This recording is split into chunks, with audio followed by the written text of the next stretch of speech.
చీర దొడ్లేరు ఊరు మాది. 10 సంవత్సరాల నుంచి నీళ్లు లేక పొలం పనులకి వెళ్ళి ఇళ్ల మీదకి వెళ్ళి నీళ్లు అడుగుతుంటే ఎవరు ఒక చుక్క నీళ్లు ఎట్లా బావి వేయించారు కూడా బావి కాడ నీళ్లు తీసుకోవడానికి కూడా మాకు అడ్డం పడుతున్నారు. పిల్లలు వెళ్ళినా పిల్లల్ని కొడుతున్నారు, పెద్దోళ్ళు వెళ్ళినా పెద్దోళ్ళ మీద తగాదాడుతున్నారు. నీళ్లు లేక ఎంత అల్లాడిపోతున్నారు. వచ్చిన బండికి అడ్డం పడి నీళ్లు వేయనీయకుండా చేస్తున్నారు.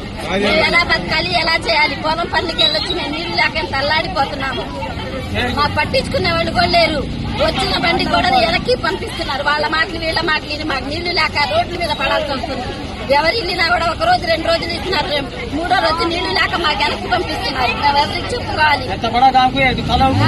ఇంత పెద్ద ఊరుండి 2 ట్యాంకీలు ఉండి ఒక చుక్క నీళ్లు లేక ఆ ట్యాంకులు అటుపక్క లేక ఇటుపక్క లేక వెళ్ళకపోతే ఎవరు లేక మాకెవరు దిక్కు?